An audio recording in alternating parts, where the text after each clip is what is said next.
Entonces, claro, esa afrenta fue directa, como no tenemos trabajo y estos desgraciados usan una inteligencia artificial para hacer su imagen oficial cuando todos los años han venido haciéndolo a través de artistas.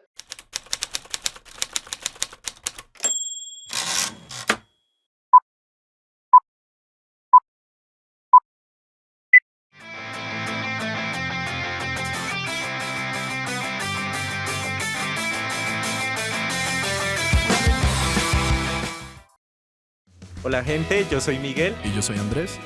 y les damos la bienvenida a otro encuentro. Esta vez estamos con Daniel Vargas, actor con más de 10 años de experiencia, especializado en doblaje. ¿Cómo vas, Dani? Hola, Miguel, bien, ahí madrugando. Madrugando para este super, hiper, mega podcast. Por supuesto, con toda la energía. Eso, me Recién encanta. desayunado. Rico. ¿Qué desayunaste? Unos huevitos pericos con chocolate.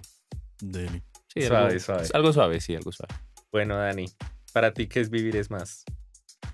Este podcast. Eh, Alerta de spoiler. ¿Qué es vivir es más? Pues es más que sobrevivir, ¿no?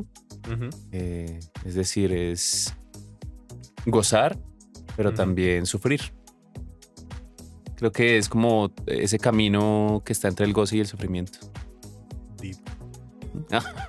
Bastante. Ese camino entre el goce y el sufrimiento, ¿tú crees que es que como una montaña rusa y estamos gozando, sufriendo? ¿O hay mezcla? Mm. ¿O cómo lo experimentas tú? Sí, más que una montaña rusa, no sé, sería como pronto como una espiral, pero no es como que voy a gozar y luego sufro, o sea, no los veo como antagonistas, Ok. sino O sea, que hay un goce en el sufrimiento también podría haber un goce en el sufrimiento, sí, claro. y Los un- masoquistas. Y un sufrimiento en el goce. Sí. A veces sí, claro, por supuesto.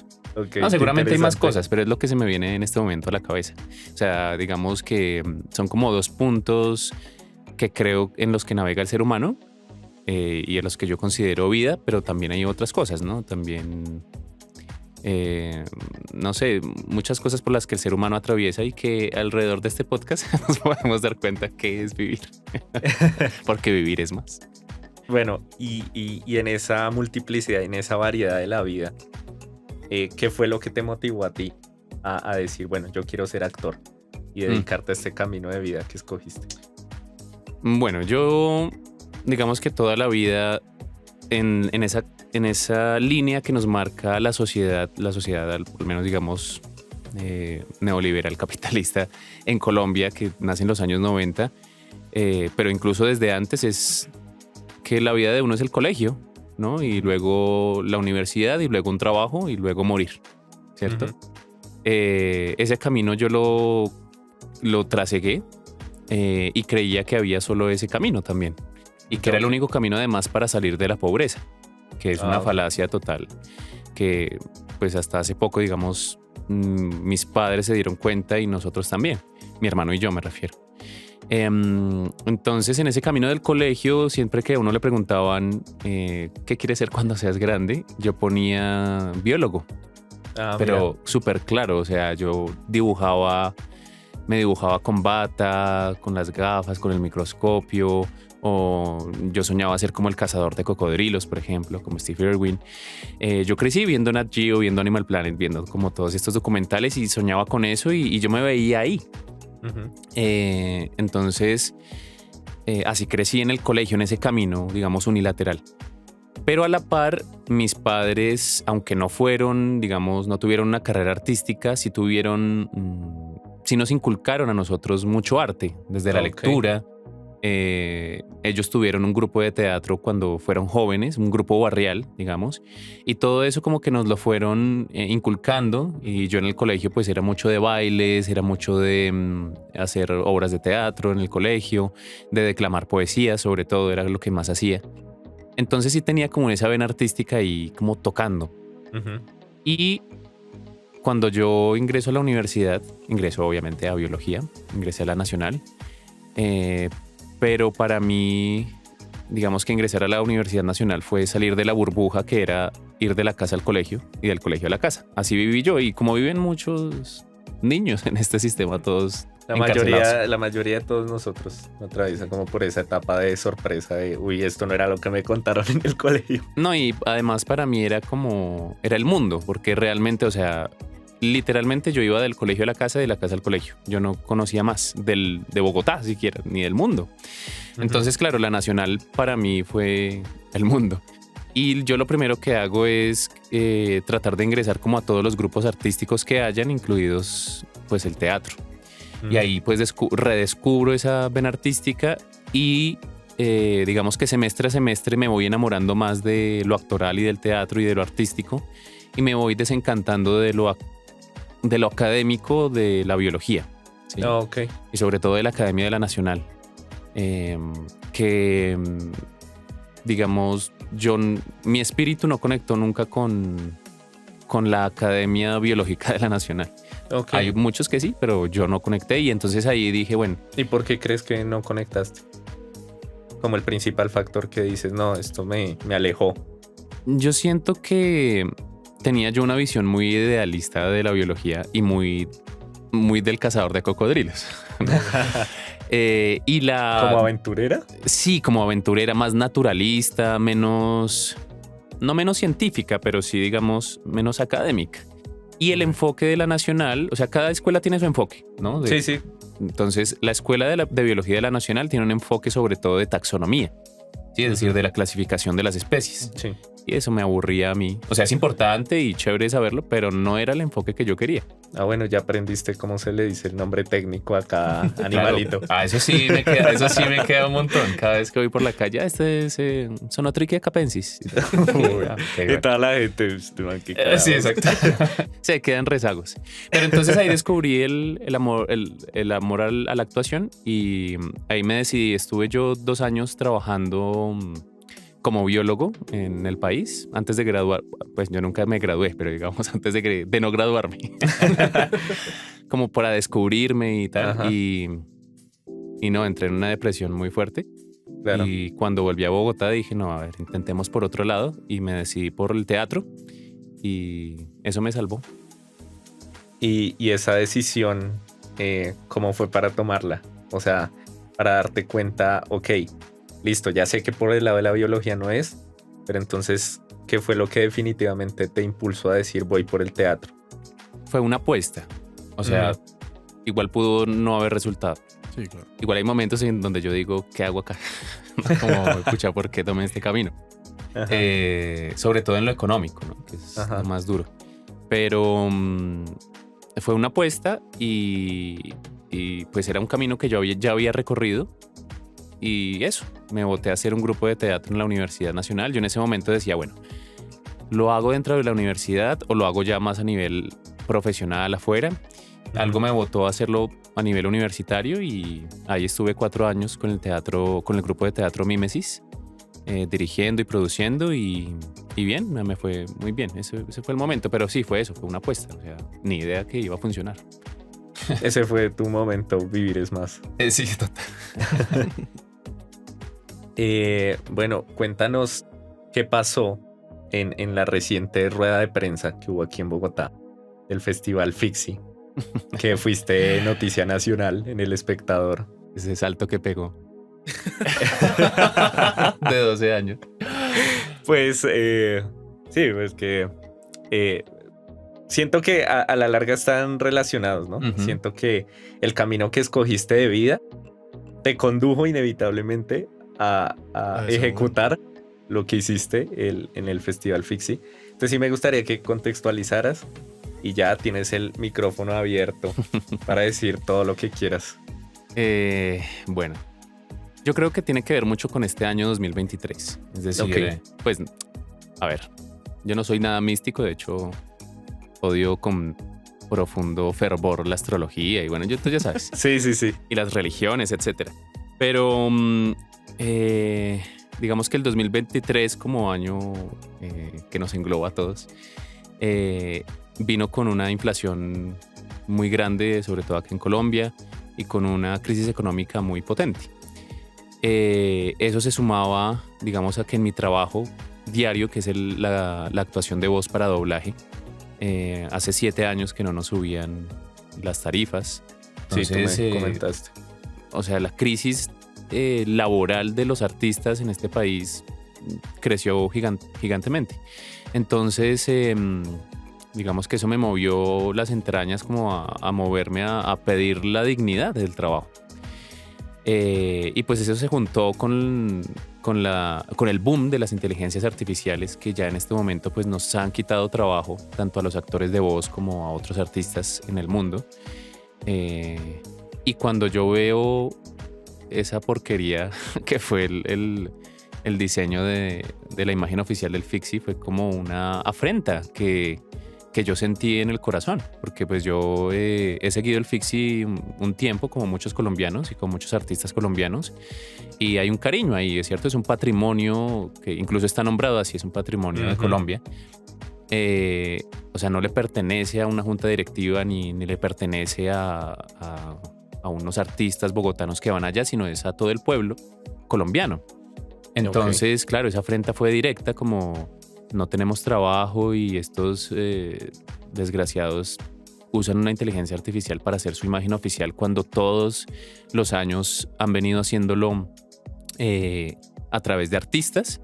Después en esta rueda de prensa, Felipe Aljure, el director artístico del festival, digamos que aclaró que no se había quitado un trabajo, porque esas imágenes las hacen artistas ad honorem, ¿cierto? Donan ahí su trabajo. Pero digamos que eso no le quitó la fuerza, porque, es decir, es un festival que lo ve mucha gente. Entonces, mucha gente que ve que es posible utilizar una inteligencia artificial reemplazando a un artista, sea que se le pague o no, es un mensaje. Entonces, es un mensaje del festival diciendo, ustedes también pueden usar inteligencia artificial. Eso por un lado. Y por el otro, realmente es que es horrible. Les quedó feo. Porque uno dice, bueno, utilizaron inteligencia artificial y entonces el debate es por el trabajo, por la inteligencia artificial.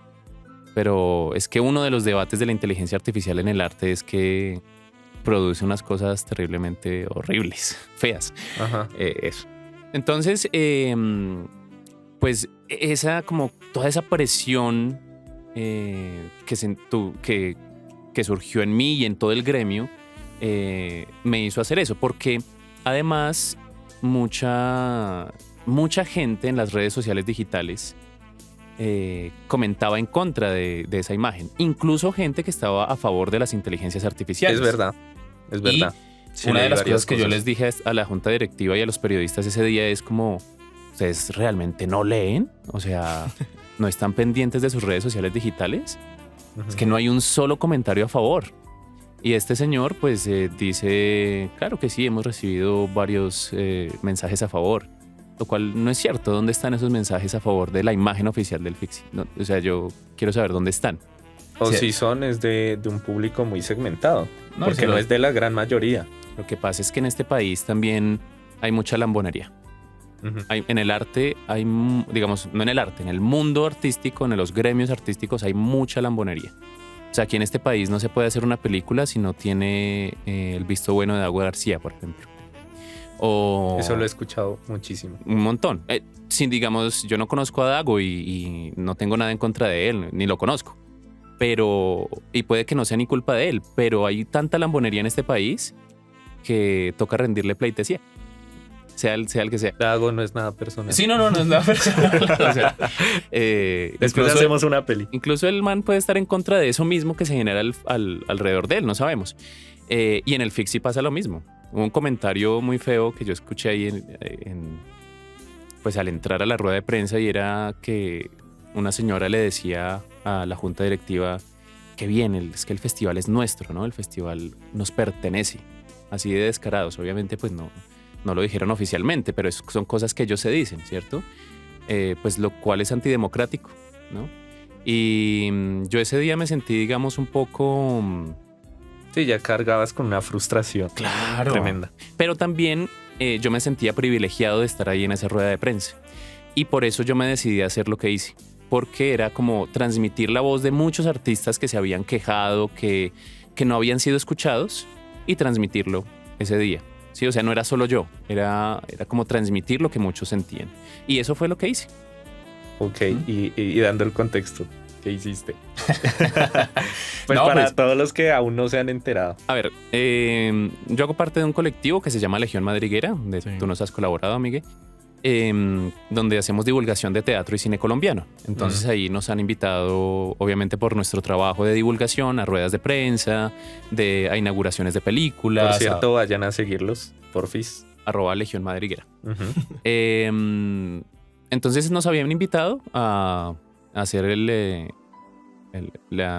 pues como parte de la prensa, en la rueda de prensa de la inauguración del Festival Internacional de Cine de Cartagena 2023. Ese día solo pude ir yo del equipo por cuestiones de horario. Y pues yo iba simplemente a cubrir. Yo ya tenía como sí quería hacer las preguntas. De hecho, le había dicho a quien me había invitado que yo iba a hacer preguntas frente a por qué habían hecho esa elección de la inteligencia artificial. Pero cuando yo llego y veo esos carteles gigantes, es que realmente es una afrenta a la estética. Y sentí mucha adrenalina, de lo que hablábamos ahorita fuera de micrófonos. Sí. Y ellos hablaban y pasaba la ministra y pasaba el director de IDARTES y nadie decía nada, y presentaban toda la parrilla del FICSI y todo, y se terminó esto y no decían nada, y ya dijeron, bueno, nos vemos afuera como para las entrevistas. Y yo, bueno, un momento, no va a haber preguntas, no va a haber nada. Entonces yo dije, bueno, pues yo me tomé la palabra, me subí al escenario y digamos que les planteé mi sentimiento y el sentimiento de varios artistas, y les hice esas preguntas, ¿no?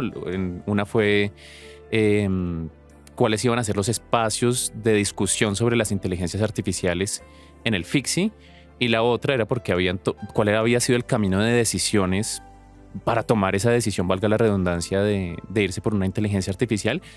Y yo en ese momento, yo me contuve porque yo iba a decir muchas palabras que tenía en la mente, reales, pues, ¿no? Como esa asquerosidad, esa porquería. Pero digamos que me contuve y dije esa cosa, ¿cierto? Sí. Creo que esto fue como más ofensivo para ellos. Y Felipe Aljure me dijo irrespetuoso.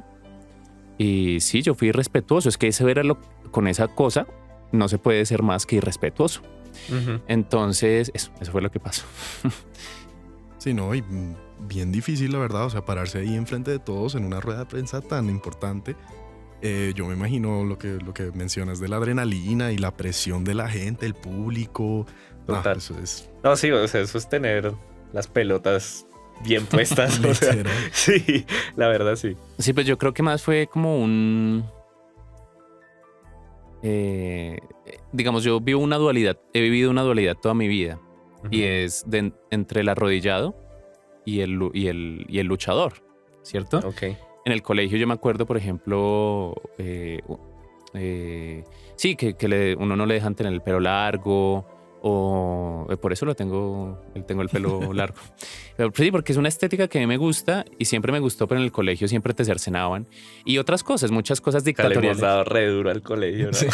No, es que el colegio es una cosa. Sí. Pues este ejemplo que pasó en el colegio Misael Pastrana Borrero, ¿dónde fue? No sé. Bueno, aquí en Colombia, pero no me acuerdo del departamento. Que la rectora prohibió eso, que los piercings, que los tatuajes, y eso es como ya está mandado a recoger. Y en nuestra época, en los 2000, en los 90, pues pasaba eso mismo, pero era aún más restrictivo. Y yo me acuerdo que había un Daniel que peleaba por eso y que lideraba eso, pero no me duraba mucho y me arrodillaba y era el juicioso. Entonces estaba entre el juicioso y el luchador. Sí. En la Universidad Nacional también yo apoyé a veces algunos procesos, el paro del 2012 de la reforma a la Ley 30, pero nunca fui como muy, digamos, muy subversivo, ¿cierto? Y este año pues ya pues, o sea, es como que se llenó la copa de indignidades. Entonces cuando uno ya está lleno de indignidades, pues no puede hacer más que luchar, ¿no? Y eso fue lo que pasó ahí. Sí, no, eso. Sí, no, llega un momento en que ya son tantas mierdas que uno explota. Claro. O sea, le toca explotarse, porque si no uno se pudre por dentro, literal. Uno tiene que comunicar todas esas vainas que tiene por dentro para ser sano, o sea, para uno sanarse a uno mismo. Sí, así es. No, y yo quiero aquí aclarar un punto. Creo que tú no estás en contra de la herramienta de las inteligencias artificiales, sino que estás en contra de la instrumentalización que se le está dando. ¿O me equivoco? Okay. Tienes el micrófono. Acá tienes pista libre. Saca tu niño revolucionario. Sí, digamos que yo los últimos años pues he tratado de ser más frentero, ¿no? Uh-huh. Porque lo que les decía, lastimosamente en este país estamos acostumbrados a ser muy arrodillados. Muy arrodillados. O sea, uno ve la gente en Francia, por ejemplo, y esa gente se para. O sea, no le tiene miedo a hacer un paro, a hacer una protesta, una huelga, pues como están ahorita en las huelgas por las pensiones. Uh-huh. En Medio Oriente también, o sea, es gente dura. En el mismo Ecuador. Hay una sensación verdadera de pueblo. Sí, es que acá nos tienen muy bien dominados, muy bien dominados. Entonces, pues eso obviamente hace parte de una retroalimentación social, ¿cierto? No es uno solo, o sea, uno es fuerte en la medida en que la sociedad es fuerte. Y pues lo hemos demostrado en los paros del 2021, del 2019, pero ahí yo, por ejemplo, yo no estuve tan activo. Sí, digamos que actuaba más de periodista, ¿cierto? Iba a las protestas y transmitía en vivo o replicaba los asesinatos, etcétera. Pero no estaba ahí como tan de frente y siento que esto me tocó mucho más directo, ¿no? La parte del arte. Pues, o sea, no ponías el cuerpo. Sí, no ponía el cuerpo. Ahora sí, bueno, hasta cierto punto, digamos, estoy exponiéndome. Uh-huh. Y ando en eso, en esa dualidad sigue ahí, eso no se va tan fácil. Pero sí, digamos que estoy más luchador frente a las inteligencias artificiales. No sé, he estado fluctuando como mi opinión, pero digamos que mi espíritu es antimáquina. Okay. O sea, yo me uniría a la resistencia con John Connor de una, papá, si me va a reclutar, aquí estamos, porque yo sí soy súper antimáquina de espíritu, ¿cierto? Digamos, de pronto ya en una conversación consciente, etcétera, pues uno llega a acuerdos, ¿cierto? Pero... Momento, vivir es más. Acá estamos para dialogar. Sí, exacto. Entonces aquí puede uno llegar, construir sí, de pronto puentes. Esto no es tan malo, tal. Ajá. Pero si tú me dices a mí, yo odio el celular, odio las redes sociales digitales, odio los computadores, odio las máquinas expendedoras, los cajeros automáticos, o sea, todo lo que es digital sobre todo. O sea, tú ves un PSP y ya te llenas de odio. Sí, Un o sea, Nintendo. no, igual yo uso el celular, uso el PlayStation. computador y, como te digo, o sea, pues igual el ser humano es dual, ¿no? Ajá. Pero si tú me das a escoger, yo escojo lo mecánico, digamos, dentro de las máquinas. Claro, las máquinas nos han dado cosas chéveres, nos han ayudado a que la vida sea más fácil, Uh-huh. algunas, y otras sí nos las han hecho más difícil, ¿no? Porque han creado una sociedad dependiente de ellas. Total. Entonces, digamos, máquinas, pues lo más poquito. Y si me toca usar máquinas, ojalá que sean mecánicas y no digitales. Le tengo una aversión a eso. Entonces, pues con las inteligencias artificiales, pues ni se diga. Le tengo mucha aversión. Sé que hay, digamos, cosas que nos puede ayudar, pero yo siento, por ejemplo, que decirle a las inteligencias artificiales herramienta es como decir que la tauromaquia es un arte. ¿Por qué? En esencia son lo mismo. En esencia sí lo son, ¿cierto? O sea, la tauromaquia es cultura y es un arte muy complejo que viene desarrollándose desde hace siglos, Uh-huh. pero pues es un arte alrededor de la muerte, ¿cierto? Entonces ahí viene la gran discusión. ¿Cómo le puedo llamar arte a algo que está alrededor de la muerte? Y las inteligencias artificiales creo que funcionan similar, ¿sí? O sea, en esencia son una herramienta. Eso es lo que son para el ser humano. Pero todo lo que está detrás de la creación de esas inteligencias artificiales, del dominio de unas clases privilegiadas sobre el resto de personas de la humanidad, pues es perverso. Entonces uno puede decirle, ¿podemos llamar herramienta a esto? Ok. ¿Qué hay para...? Pero digamos ahí es donde yo entro como a tejer el puente y como al debate, porque digamos, yo sí considero que es una herramienta que llegó para quedarse. y que es muy importante porque nos puede brindar soluciones precisamente, no sé, como mecánicas y productivas que el ser humano no puede desarrollar porque pues no es un robot, no es una máquina. Yo en lo que estoy en contra y también por eso como que lo puntualizaba es con la instrumentalización. Que es lo que tú dices, sí hay unas clases dominantes que tienen esas inteligencias artificiales y no es que las usen para el bienestar de la humanidad a nivel general o que las dejen como una creación patrimonio histórico, ¿no? Sí, como la rueda o como es cualquier tecnología que se haya inventado en la historia de la humanidad, sino que la instrumentalizan para capitalizar más o para mantenernos dominados con ciertas ideas. O sea, nosotros sabemos la influencia que tienen las redes sociales, ¿sí? Que eso ha sido algo que siempre hemos discutido. Entonces, yo lo que creo es que ahora el debate es más una cuestión de nuestro espíritu humano. Es una cuestión más casi que espiritual y ética. Y es decir, o sea, ese siento que es el verdadero trasfondo. Porque ya llegaron las inteligencias artificiales, tenemos que hacer algo con ellas y algo que valga la pena. Yo creo que si fuéramos una humanidad mucho más consciente, haríamos algo muy valioso con esa, ahí digo yo, herramienta que te permite a ti, por ejemplo, esto lo hablaba con un amigo, la distribución equitativa de los recursos. Una inteligencia artificial te puede calcular mucho más rápido que un ser humano. Hey, mire, de pronto si hacemos esta distribución con estos recursos y estos alimentos, pues puede que no haya gente muriendo de hambre en ciertos países. Lo que pasa es que, claro, el sistema actual no va a permitir eso. Pero ahí la falla es del sistema, no de la herramienta, del ser humano y no de la herramienta per se. Sí, el ser humano cómo utiliza esa herramienta. Exacto. Entonces mi crítica es al uso que se le está dando a la herramienta, porque la herramienta es extraordinaria. Digamos, mi postura frente a lo que pasó en el Fixi. Yo no hubiera permitido que lo hubiera hecho una inteligencia artificial. Yo digo, la inteligencia artificial dejémoslo para cosas mecánicas, pero las cosas artísticas son del ser humano. O sea, son cosas del espíritu humano que vienen de acá. Entonces, ¿cómo le vas a pedir a una máquina que es puro metal y que haya sido construida para calcular causas y efectos que construye una pieza artística? ¿Sí? Y ahí se mezcla un poco con la indignación que tú tenías con lo laboral. Porque claro, sí se le está quitando el trabajo a personas, artistas que no son máquinas y que justamente están ahí para producir cultura. Entonces dejemos, ahí sí como dice el proverbio, ¿cómo es?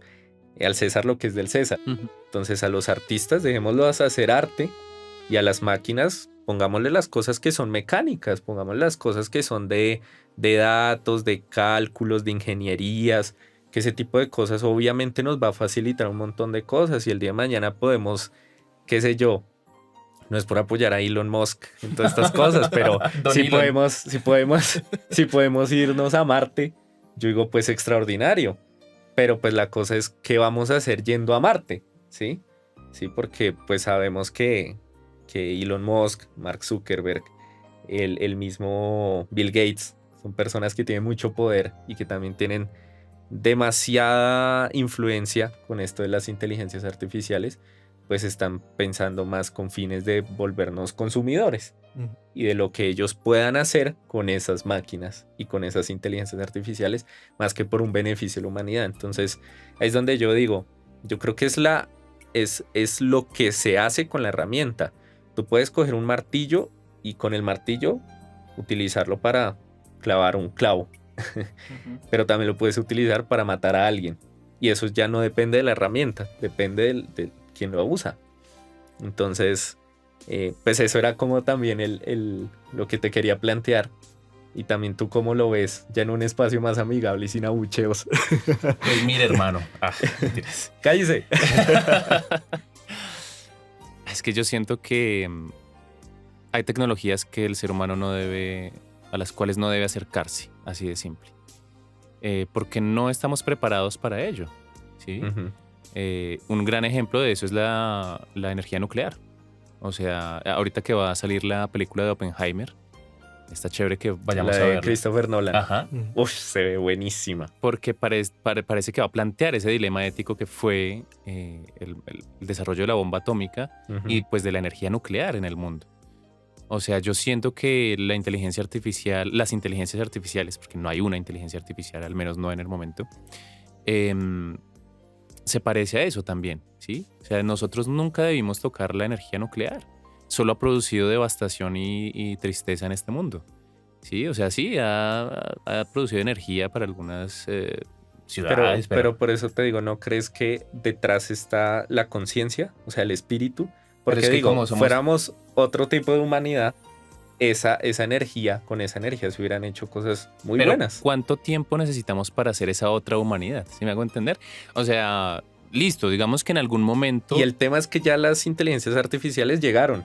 O sea, ya no podemos como pausemos el proceso. Entonces, lo que toca es, según yo, ¿sí? Según mi criterio, es concientizar a las personas sobre esa caja de Pandora que es la inteligencia artificial. O sea, tratar de comprender esa cosa que estamos descubriendo, porque si no, terminamos en Matrix, en una distopía. Sí, claro. Yo creo que la pregunta vendría siendo, ok, nosotros como sociedad tal, ok, nos podemos aprender de esa manera lo que dices tú, pero ¿tú crees que Elon Musk, tú crees que Bill Gates, tú crees que Jeff Bezos van a hacer caso? Ya estamos jodidos. O sea, yo siento que ahí ya así todo revolucionario, la esperanza está en el pueblo. O sea, en la gente de a pie, en que la gente se una y diga, está bien, inteligencia artificial y todo lo que quieras, pero no estamos de acuerdo con ciertos procesos de Facebook. Entonces vamos a crear mecanismos para joderle un momento la vida a Facebook. No, total, es que, a ver, ya estamos viviendo una distopía, o sea, esto es un cyberpunk. Sí. Un dieselpunk denso, o sea, nosotros, claro, como lo estamos viviendo día a día, no nos damos cuenta, pero sí. Claro. O sea, tú ves a la gente y yo me encontré hace poco con unos compañeros de la universidad de hace, no sé, 6, 7 años. En ese momento nosotros compartíamos, fuimos a la misma cafetería y yo hacía el paralelo como de los dos momentos. En el momento del pasado compartíamos, existía Facebook y todo, pero digamos que compartíamos porque el celular inteligente todavía no era muy popular. Existían, pero no tenía cada persona, hasta el más pobre, un celular inteligente. Me los encontré el otro día en la misma cafetería, o sea, pegados al celular, o sea, unos zombies. Esta sociedad de hoy es una sociedad zombie pegada a los celulares inteligentes, y parte de la batalla es cómo combatir frente a eso. Tú me preguntabas, Dani, ¿por qué no me contestas? Hoy en la mañana.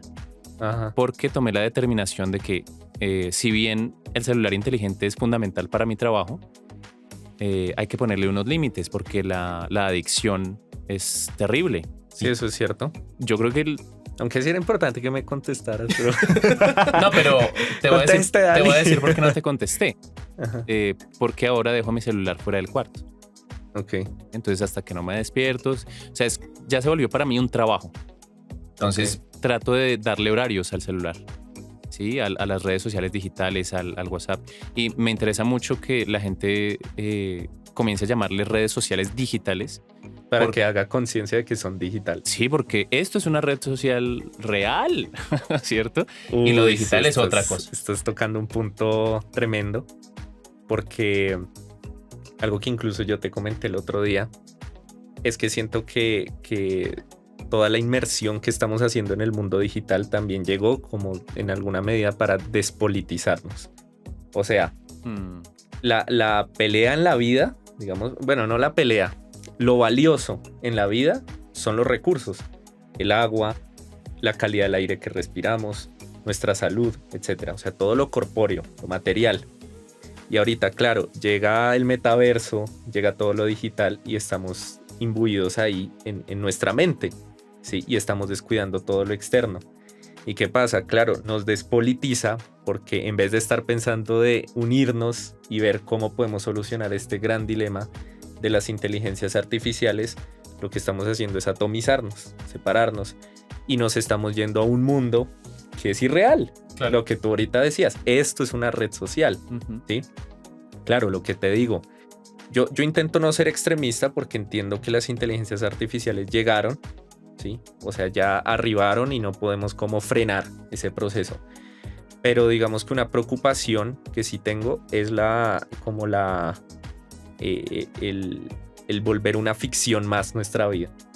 O sea, decir, nuestro cuerpo queda inerte y vamos a vivir en nuestra mente, tal cual Matrix.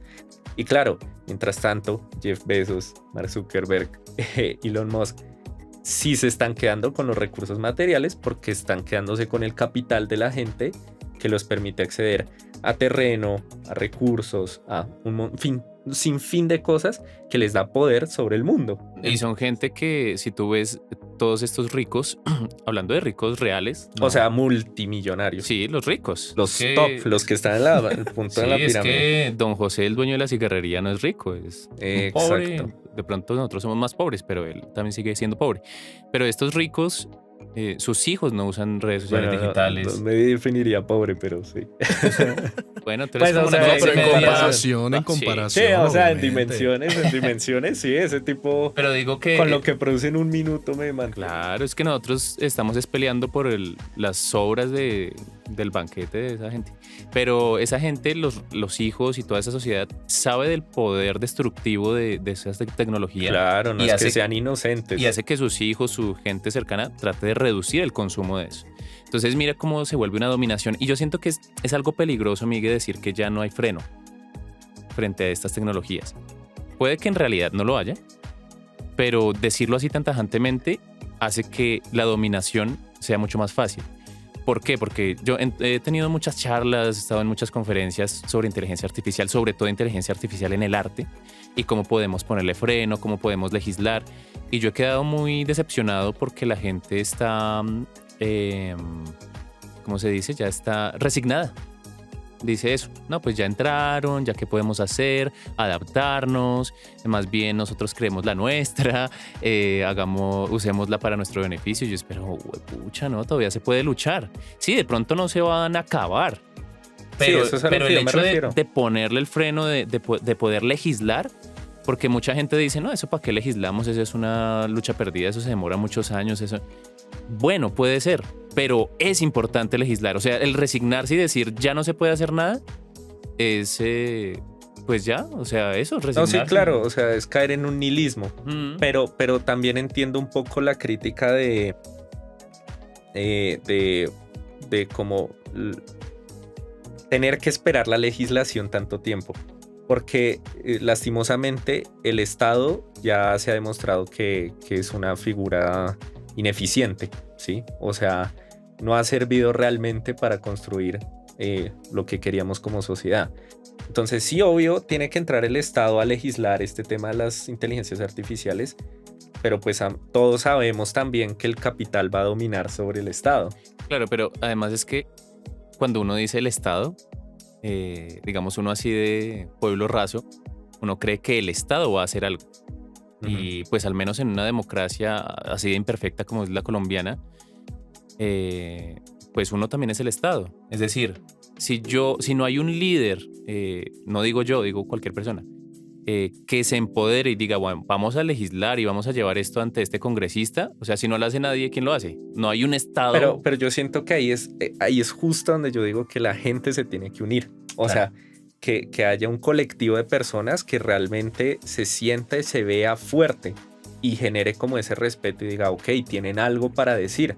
Porque otra vez, si quedamos dependiendo de, bueno, allá está no sé, un proyecto de ley o esperar a ver qué, pues, y así es como ahorita se están manejando las cosas. Entonces, y eso, pues ahorita lo estamos tratando con las inteligencias artificiales, pero podríamos tocar un sinfín de temas. Hay un montón, claro. En donde todavía no nos unimos y luchamos por todas las injusticias que están ocurriendo. Hay es que unirnos en estos espacios, o sea, y a discutir. Vivir es más. Sí, a tomar chocolate, sí, no, en serio, agua panela, o sea, es que lo que decías, ese acto político de dominación, de llevarnos al metaverso, es una forma de dominarnos, porque impide este relacionamiento. Ajá. Y sí, las redes sociales digitales permiten una comunicación de pronto más rápida, y se vio, por ejemplo, en los estallidos sociales de Colombia, que de pronto la denuncia... Mira, eso es algo positivo. Claro. Eso es muy positivo. O sea, eso, si lo usáramos correctamente, digo yo, podría generar que realmente nos uniéramos como pueblo, o sea, no como sociedad civil, ¿sí me entiendes? A nivel teórico, sino como pueblo, ¿sí? Que somos la masa y ahí sí lograr grandes cambios. Pero otra vez, como que antes nos estamos atomizando y además que el algoritmo se personaliza, ¿no? Es que la lucha... Te muestra lo que tú quieres ver, me muestra a mí lo que yo quiero ver y así, Estamos peleando contra el Kraken, o sea, esto es duro. Pero bueno, o sea, nos queda el agua panela. Teniendo en cuenta, pues sí que ya habíamos programado esta charla, tal. Yo me puse a pensar en las inteligencias artificiales en mi vida, en mi día a día y tal. Y yo creo que lo único que yo le critico en cierta manera es, pues en la universidad, más que todo, pues está la popularización del ChatGPT, que es una herramienta increíble. O sea, tú le preguntas cualquier vaina. Sí. Y te lo resuelve, ya sea matemático, ya sea filosófico, o sea, te responde todo, es increíble. Pero entonces yo me pongo a pensar, pues puta, o sea, nosotros lo utilizamos como herramienta. Ok, bueno, sí, ChatGPT dice eso, pero también lo relacionamos con la teoría que nos dan en clase y tal. Pero es que hay gente que literalmente resuelve todo con solo lo que responde eso. Entonces, ¿eso qué significa de nosotros? Casi a lo Wall-E. Sí, no sé. No me vi la película. Bueno. Pausa para ver la película. En la película todos son gorditos y todos dependen de los robots. Yo lo que me pregunto es cómo va a ser la calidad del profesional del día de mañana. No. O sea, como hay gente que yo también reconozco que yo he hecho eso, no voy a decir que no, pero pues en afán y tal.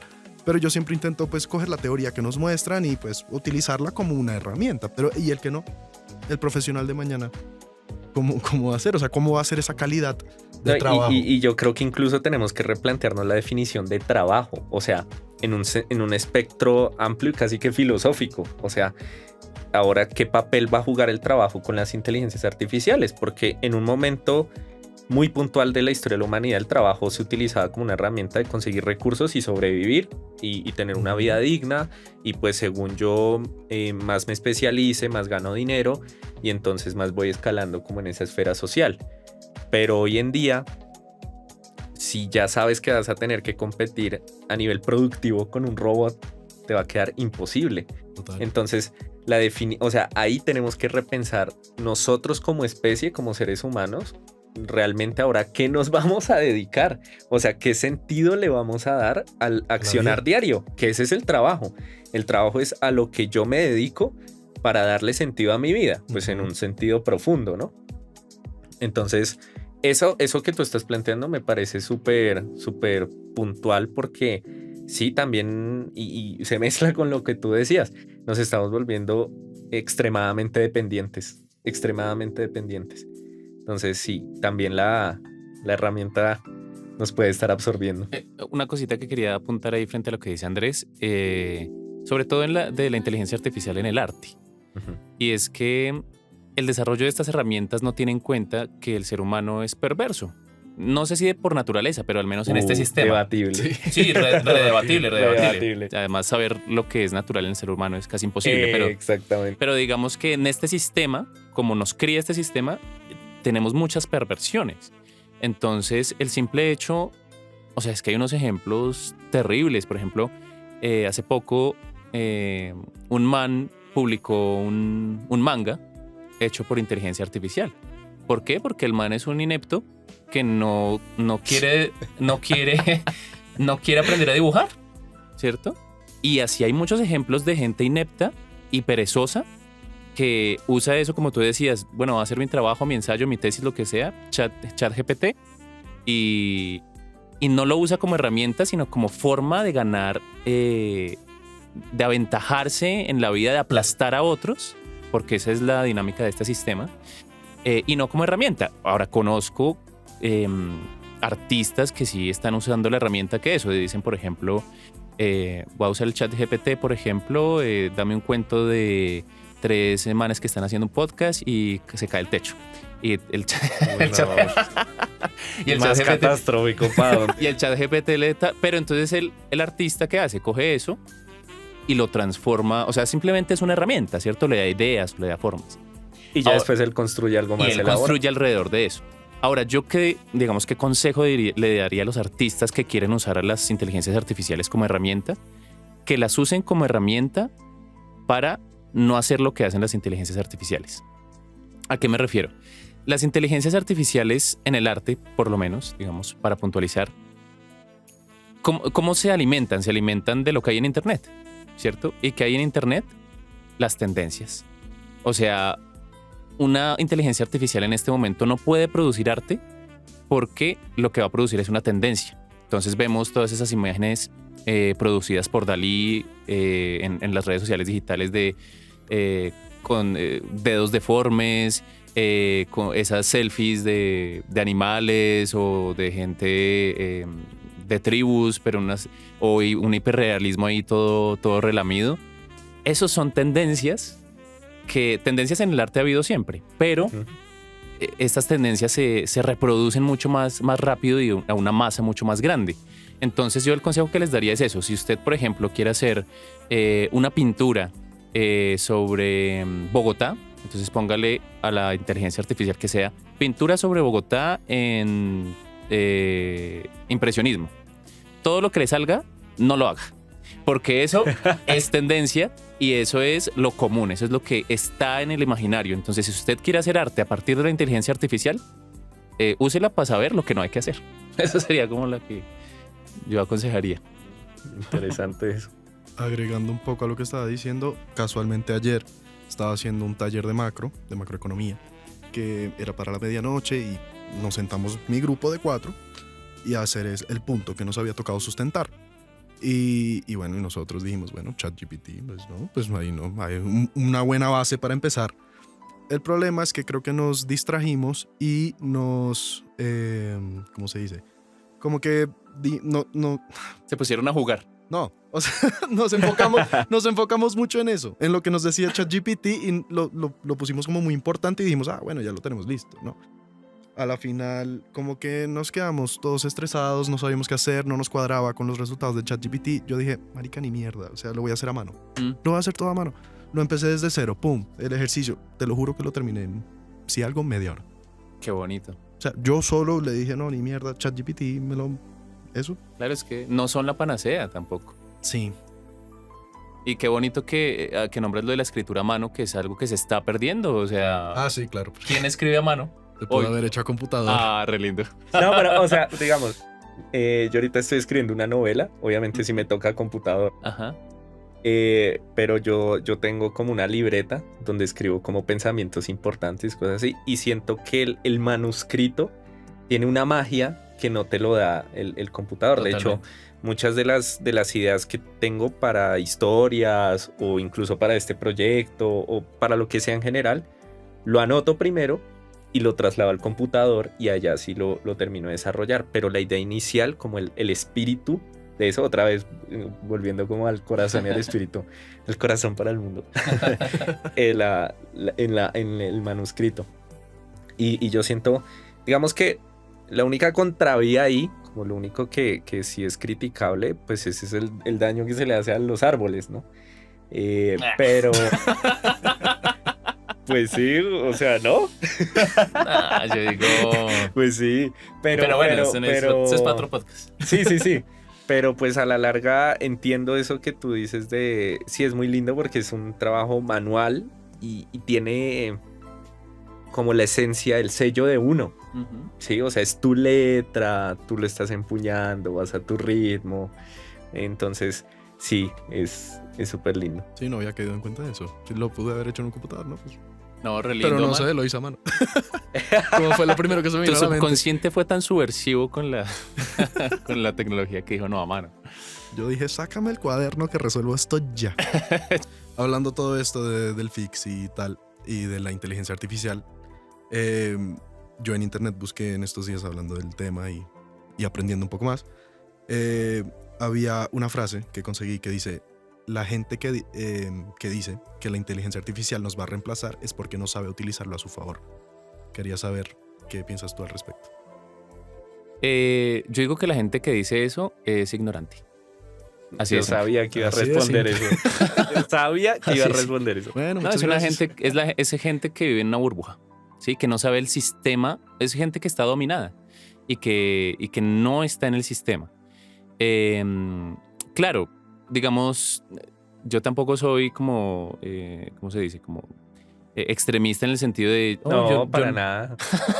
Simplemente casi no me contestas, pero no. No, pero en el sentido de, yo nunca uso una inteligencia artificial. O sea, estoy también embebido en este sistema que, digamos, económicamente me toca usarlas.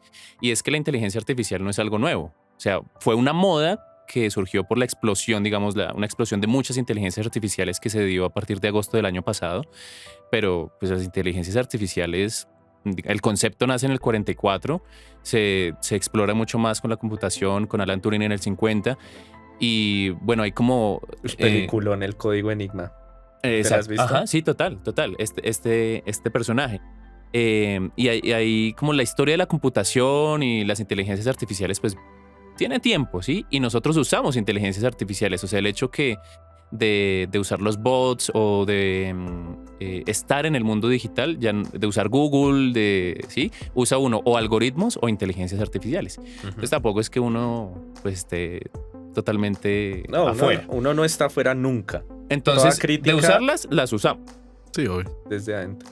Pero, digamos que usarlas al favor de uno es una mirada perversa, ¿sí? Y es una mirada perversa porque es una mirada capitalista, ¿no? De yo arriba y yo aplasto a los otros. O sea, el que no sepa usar esta inteligencia artificial se jode y yo sí estoy arriba de ellos, ¿cierto? Ni siquiera, mira que la frase ni siquiera dice para un uso social ni para un uso de todos, dice para mi propio beneficio. Entonces, son gente ignorante. Es la lógica capitalista. Claro. Productividad. Exacto. Es como ahí se filtra en el sentido común. Ahí está. La ideología. Ahí está. Y digamos, es ignorar que los dueños de las inteligencias artificiales, al menos de la mayoría, son unos hiper mega millonarios asquerosos que no les importa la vida del resto de gente, ¿sí? Entonces, ¿cómo me puedes decir que yo utilice a favor, no sé, el Facebook, el Instagram o las inteligencias artificiales cuando hay es que luchar contra ellas? Las podemos usar, claro, yo tengo Facebook, tengo Instagram y trato, como les decía ahorita, de reducir su consumo porque sé que es adictivo y es una forma de dominación frente a mí. Entonces trato de usarlas, tanto para mi beneficio como artista, para generar empleo para mí, como para el gremio también, o para las denuncias públicas, ¿sí? Entonces eso tendría que decirle a esa frase. No, y también es que me parece loco también que ni siquiera es un secreto. O sea, Mark Zuckerberg también ha dicho como que estas redes sociales están hechas para generar adicción. Exactamente. Y muchos creadores que estuvieron alrededor de esa construcción de esas redes sociales digitales. Sí. Voy a empezar a utilizar el término. Por favor. Le prohibieron a sus familiares y a sus hijos usarlas porque saben el daño neurológico y como todas las implicaciones que les puede provocar. Entonces es tremendo. O sea, sí, no es como que no, son inocentes y simplemente fue como una casualidad que desembocó en esto. No, ellos desde el principio sabían que estaban construyendo algo. Exacto, ellos sabían que estaban creando algo para volver a la gente adictiva a su producto. Control de masas. Exactamente. Bueno, ya sabemos que tu punto de vista acerca de las inteligencias artificiales está más que claro. Sí, está más que claro. O sea, yo no soy radical, pero qué asco, no sé qué. No, igual, como decías, yo estoy permanentemente en diálogo y en conferencias y todo, y escucho otros puntos de vista y escucho podcasts que están a favor y muestran ejemplos positivos de inteligencias artificiales que han sido usadas de manera positiva en la sociedad. Y eso también es importante, ¿no? Contrastar. Sí, lo que te decía, con el martillo tú puedes utilizarlo muy bien o matar a alguien. Exactamente, y estar como al día de también, uno no tiene que hablar siempre con la gente que uno piensa, que esa es otra perversión de las redes sociales digitales, que es muy narcisista, ¿no? Entonces tú solo te aparecen cosas que a ti te agraden y no. Entonces estoy siempre en esta búsqueda, así que estoy abierto al diálogo también y a escuchar otras cosas y a migrar o a hacer más flexible mi punto de vista frente al tema. No, es que siempre es importante tener como ambas perspectivas del asunto, pues como para uno mismo pues, generar su propia respuesta, ¿sí? Adecuada, para decirlo así. Pero entonces, Dani, ¿qué enfoque piensas tú que le deberíamos dar a los robots y a las inteligencias artificiales? Pues en este caso. ¿Has construido algo propositivo? O sea, en este punto, algo que tú puedas decir. O sea, ya conociendo como ambas partes. Ajá. Bueno, hay dos cosas. Con un grupo de artistas estamos produciendo un cortometraje precisamente al respecto y nos hemos dado cuenta que es futurista, ¿no? Como muy distópico frente a los robots, sobre todo frente a robots, y da mucho miedo que muchas cosas que ponemos ahí, día a día nos encontramos una noticia y como que la confirma. Que la confirma y que ya está. Y es como, antes es como que bajarle a los años. Porque, por ejemplo, ayer leía una inteligencia artificial, una secta pues que se creó en Europa que adoran ya o que adoran una idea de una inteligencia artificial como Dios. Tron. Sí, un Tron. Tal cual.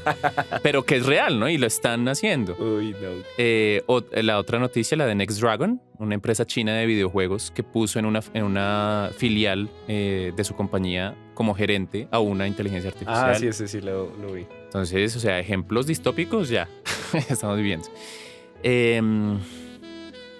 Pucha, no, la revolución. No la revolución de las máquinas, sino la revolución nuestra.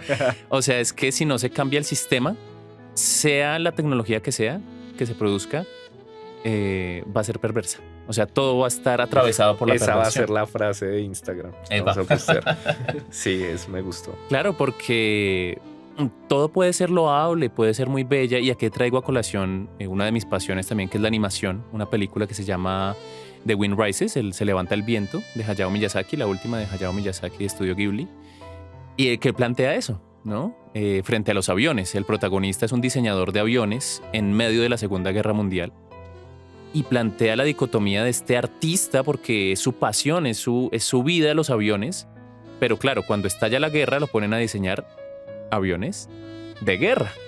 Entonces, claro, él está embebido en ese sistema de guerra y pues su pasión es utilizada para un fin perverso, que es la guerra. Entonces yo creo que muchos informáticos, tecnólogos, incluso artistas que son apasionados por la inteligencia artificial y que los entiendo, ¿cierto?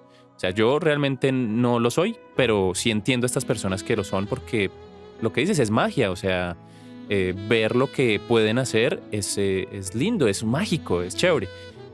Pero como está en ese sistema, no creo que porcentualmente el beneficio que puede dar a la sociedad es tan mínimo que creo que sí debemos dar la lucha. Bueno, Dani, tú eres artista y hemos hablado de la revolución. ¿Tú crees que el arte puede cambiar al mundo? Pues yo no sé si el arte pueda cambiar al mundo, creo que eso es algo muy ideal, pero al menos puede cambiar el mundo de una pequeña sociedad o de una persona. A mí me salvó, digamos. Esa es como mi experiencia. Cuando yo tenía este nivel de depresión, cuando me fui a viajar por Colombia y regresé a hacer el grupo de teatro Mimesis, ese grupo me salvó y esa sociedad que hubo ahí alrededor del arte. Y la primera obra que dirigí, que se llamaba precisamente Robots Universales Rossum, en el 2017, si no estoy mal, que la hicimos. O sea, mira que el tema de los robots siempre ha estado en mí, el tema de las máquinas. En ese momento me acuerdo que yo la hice. Decidí esa obra, que de hecho en esa obra es que nace el término robot.